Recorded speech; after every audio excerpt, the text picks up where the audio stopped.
And I'm back. I finally found something I'm all giddy to talk about. However, that something won't actually be in this video. Instead, rather than dropping wild speculation out of nowhere, I figured I'd best wake up the channel first with something else. So for this first new video, I'm just going to try and speedrun, fast for me, through some thoughts and opinions about the Season 2 content so far. First up, something I think has been the most interesting addition to the game since the launch of 2.0, Tag Assist. In case you don't know, Tag Assist is a new combat mechanic that you can enable in your Lost Void runs via a gear selection. It essentially lets you turn any character in the game into an Aftershock character, but has to be manually triggered after proccing the effect with, I believe it's the heavy hit portion of an EX special, an assist follow-up, an ultimate, or a dodge counter. Is this feature ready for prime time? God, no. If they went live with it as a normal combat feature tomorrow, I am very confident it would be a complete disaster. When you are not 100% on top of it, all Tag Assist does is eat your inputs and turn your fights into a chaotic mess.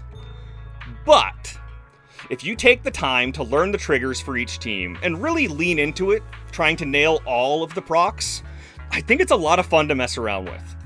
I look forward to seeing the devs iterate on this feature some more. As it stands now, I really think it needs a dedicated button so it doesn't eat normal character swaps. If the devs don't want to complicate combat with another key, then I think at a minimum it needs a very clear sound to play when you trigger a Tag Assist.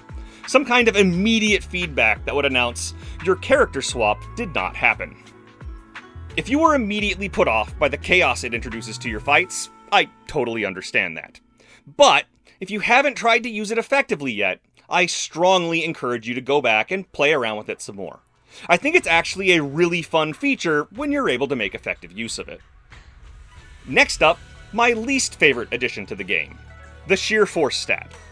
Now, up front, on paper, I've got nothing wrong with sheer damage and force. Attack power that ignores defense is a nice way to mix up team building, since it makes characters like Nicole less of a universal pick. So I guess my real problem is Pan Yinhu. Except I don't really hate Pan. I think he's a great little A-rank wildcard support agent. He should be a valid teammate for just about any hypercarry team, granting a sheer force buff to any character in the game via a reverse quick assist from his EX special. What's the actual problem?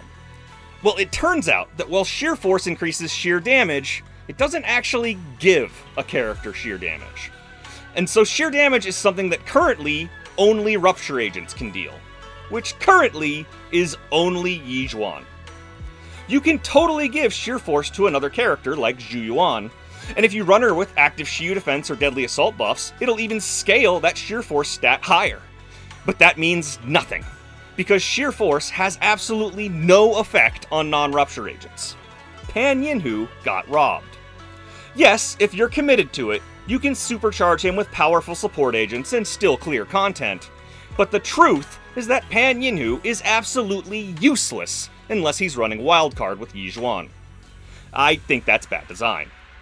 You can give crit to an anomaly agent, and it's not super relevant, but it's not useless. You can give anomaly proficiency to an attack agent, and it's not super relevant, but it's not useless. Sheer force is currently useless for every single character in the game except for one.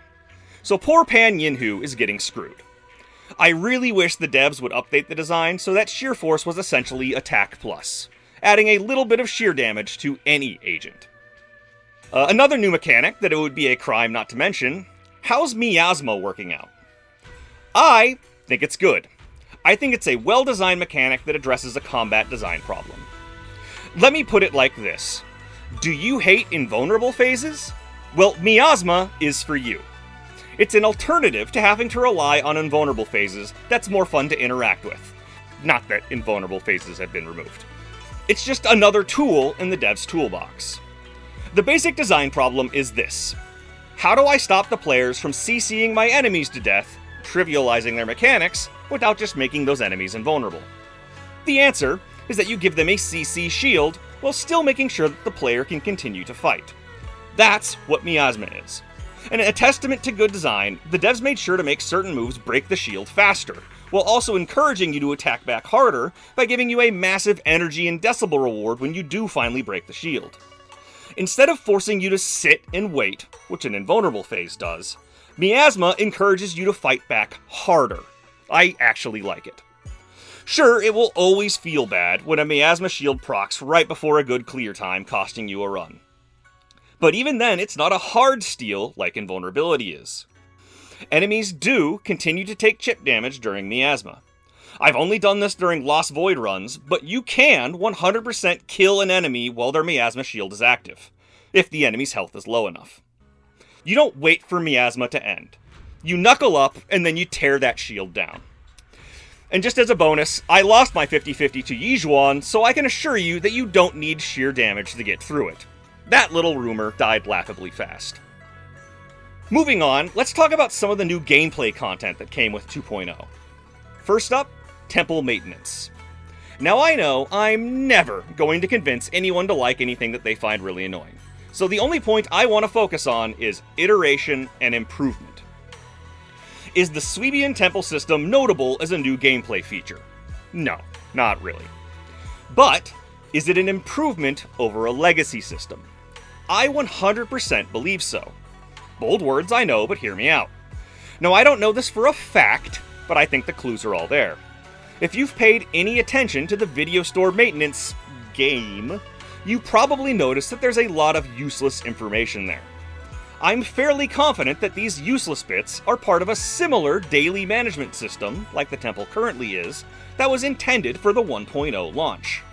And that system was so engaging that the devs killed it internally, and only released the bare-bones skeleton of it.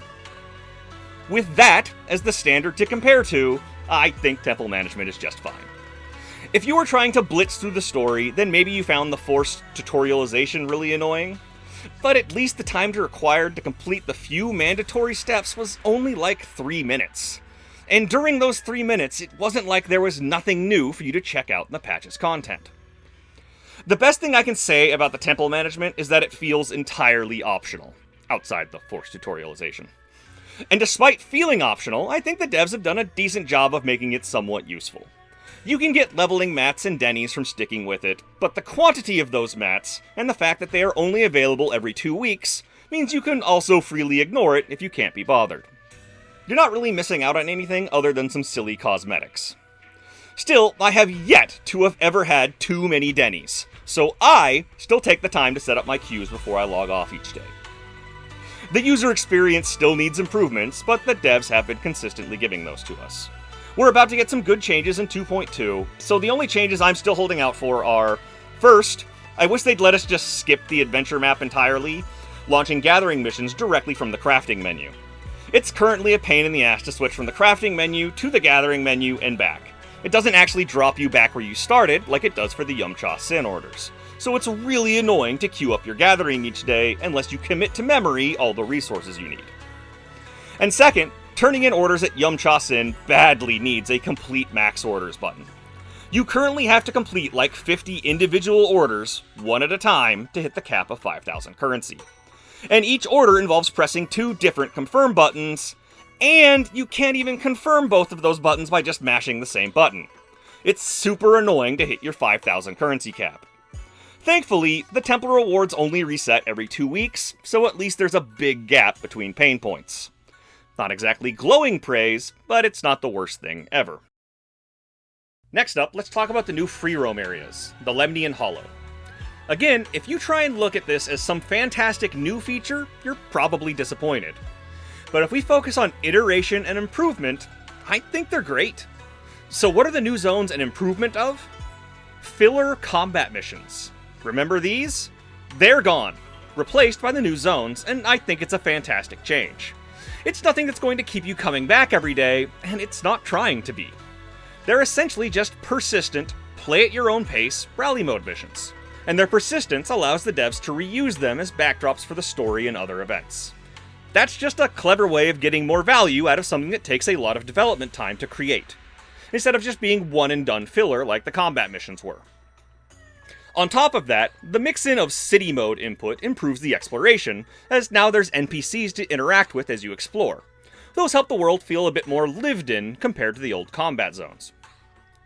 I'm also a big fan of the new Bangbu 64 levels.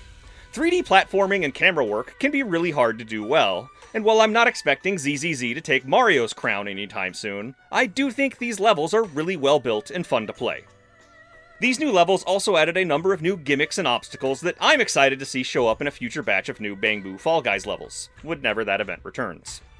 If you haven't found the hidden flag in each of those levels, maybe go back and give them another look. Alright, so how's the story going? Well, for 2.0, I'll go with fine. I think it's fine. I don't think it's bad, but let's be honest, it's almost exclusively set up for the rest of the season. Other than introducing factions and adversaries in the new zones, I thought it was pretty forgettable. And there was only one silly cutscene, so I found that really disappointing. But I'll stick with fine, because it did do its job of setting up the season, which became evident when 2.1 came out, and I loved it start to finish. 2.0 walked so that 2.1 could run, so I can't really hate on 2.0.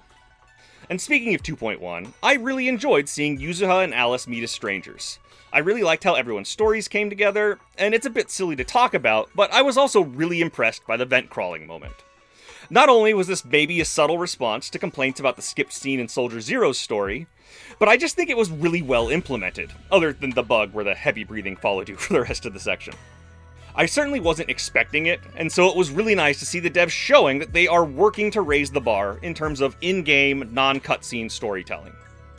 All in all, lots of silly cutscenes, a nice climax, fun characters, and we even got to see Obel's squad show up to help save the day. I had a lot of fun. Next, I've got to give props to the events. The devs have really stepped up the quality of a select few events each patch. I really loved the Bang Boo Mecha event. The music was fantastic, it was nice to spend some more time with Bellabog, and I thought they did a really stellar job with the skill tree. There were like 4 or 5 fully fleshed out combat styles you could build, 2 optional ultimates, and all for a silly one-off event. I thought it was really well done. The movie event was also great. Not only did the devs feed the community's hunger for the NPCs, but we also got to spend time with some Season 1 characters, our sibling, and even the solo minigame I found a lot of fun, just because I was vibing along to the new music it had. In 2.1, we got the whole Summer Resort event, which not only added more content for Alice, Yuzuha, and Spook Shack, but it also built off of references to Camellia Golden Week back in Season 1, so I thought that was a really nice touch. I kind of hope the resort just becomes an annual summer event at this point, building up that area in future seasons. I felt the drifting and the surfing minigame could still be improved. I did really enjoy the shooting minigame. I thought the devs did a great job of making each gun unique, while also designing patterns that made sure each of them was useful as well. That minigame just gets my usual complaint. I wish it had ended up with something bigger and harder. In the end, I was having a lot of fun, and I really wanted more. And finally, I've been enjoying the auto chess mode, though my success rate makes me very confident that I'm only playing bots most of the time. Assuming everyone else isn't just awful at auto chess, I figure most people are either quitting before they get into Ether rank, or there's just no one else playing first thing in the morning when I do. Still, I found it really solid. It was packed with a lot more features than I was expecting for a first run. I think my biggest complaint is just that it needs more Bang Boo of each type. My impression has been that there's only the exact number of each trait type, so building into a type means running the exact same Bang Boo each time. There's not much freedom to mix and match between families. I think adding 1 or more Bang Boo of each type would help a lot if the event comes back. Moving into the home stretch, let's talk about the new characters. My team building video was insanely well received. Seriously, my viewers are awesome. So I'm just going to skim through the characters so far, since I do intend to make a sequel to that video later at the end of Season 2. This is also going to be fast, because I only managed to pull Yuzuha out of the 4 new limited characters. I pulled for Caesar and Yanagi, so it's not like I had completely terrible luck, but I did lose my 50-50 to both Yixuan and Fufu. Yixuan. Role, on-field DPS. Strengths, Queen of Hypercarry. The best way I can describe Yixuan is soloable. Yixuan's kit, to me, makes the rest of her team feel completely unnecessary. I'm not saying you shouldn't run her with supports, buffs or buffs. I'm just saying that in the moment, while playing her, it feels very optional. Yixuan can control the whole battlefield herself, no problem. She has a charged AoE basic attack that's functionally an EX special attack. An EX special attack that's also a parry, which you can hold, and when triggered is effectively an assist follow-up, which fills up her bar for a second ultimate attack, which gives her a point, allowing her to use a screen-clearing charged dodge attack. And after all of that, you still have a regular ultimate attack. And there's even more depth in there between combos and quick charges, and I do not have her, so I will 100% leave that to the meta community if you want to know more. She's incredible. I really wish I had pulled her. I used her to clear 12 out of 15 of the Lost Void modifiers, where you can play her even without pulling her. I found it so easy using her that I decided I wouldn't use her for the 15 out of 15 challenge. And I still haven't cleared 15 out of 15 modifiers. I've gotten closest with Astra, Evelyn, and Lighter, but I'm currently not good enough at dodging with Lighter, so it's very much a work in progress. Pan Yinhu. Role, wildcard support. Strengths, buffing Yixuan. Not gonna say too much here because I haven't really dug into him. He plays a lot like a support, you just tag him in to proc his buff and then quick swap out. He also contributes some extra damage with his off-field attack mechanic and his signature weapon. Unfortunately, between Sheer Force's design and his additional ability requiring Rupture, or Fufu, he's useful with Yixuan and no one else. I look forward to working with him more once I've pulled Monado in 2.3. Fufu. Role, versatile support. Strengths, crit damage support, who's also Aftershock and a stunner. I really wanted to pull Fufu because I think Team Catgirl, Nekomata, Pulchra, and Fufu is a lot of fun to play, especially with tag assist on, but I lost my 50-50. My perception is that you can pretty much just run her as a support. I think she can maintain her buff with a 100% uptime passively, so she doesn't really require any field time. And it's a good buff too. I think between her buff and her dis set, she grants almost 100% crit damage to the whole team. And she's also got some small chain attack, ultimate, and decibel buffs on top of that. There's a bit more depth to her because of her momentum stacks, which allow her to charge might even faster. But I don't have her, and I haven't really dug into those mechanics. I think you can squeeze more damage and stun out of her if you learn more about her kit and building momentum stacks. Yuzuha. Role, support. Strengths, great buff that's even better for anomaly teams. Yuzuha I did pull, and I'm not gonna lie. She's probably been carrying me through some deadly assault and Shiyu defense fights. In terms of the meta, she's an anomaly support, buffing disorder damage and anomaly buildup. But she also has a big attack buff, and seeing as all characters build up anomaly, even if it's not their core DPS, I don't think she's bad on any team. She has some depth to her kit, but I'm just gonna ignore that for now. Save something for the Teamwork 2.0 video. Also, I really haven't spent any time to learn it myself. Suffice it to say, she's pretty easy to use and a really strong support, even if you don't learn more about her kit.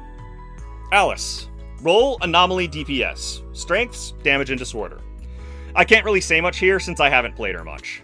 I've never really had a strong disorder team, so she would have been a great pull for me, but I pulled for Yanagi instead. Mostly just because I already really enjoy playing Piper and Jane, and I don't like running Grace for disorder, so I passed on Alice because of her type. My impression from the meta community is that she's really, really strong. Seems like a rock-solid anomaly and disorder character to add to any account. And one last shout out before we wrap up, I can't leave without highlighting the new Battle Tower track that came with 2.1. That music goes hard, and I love the hell out of it. I haven't climbed much of the new tower, since I'm still working on 15 out of 15 Lost Void, between Shiyu Defense and Deadly Assault, so I've only cleared the first 15 floors of the new tower, but I did clear all of those floors without getting hit, so I've been putting in a little bit of extra effort. This new track definitely makes that effort worth it. And that's it! That's my quickish rundown of the 2 patches so far. Hopefully you stick around, because it should be a relatively quick turnaround to my next video, which will be a pretty short one. Honest. Next time, I'm going to talk about Seed, so subscribe if you want to hear me speculate wildly.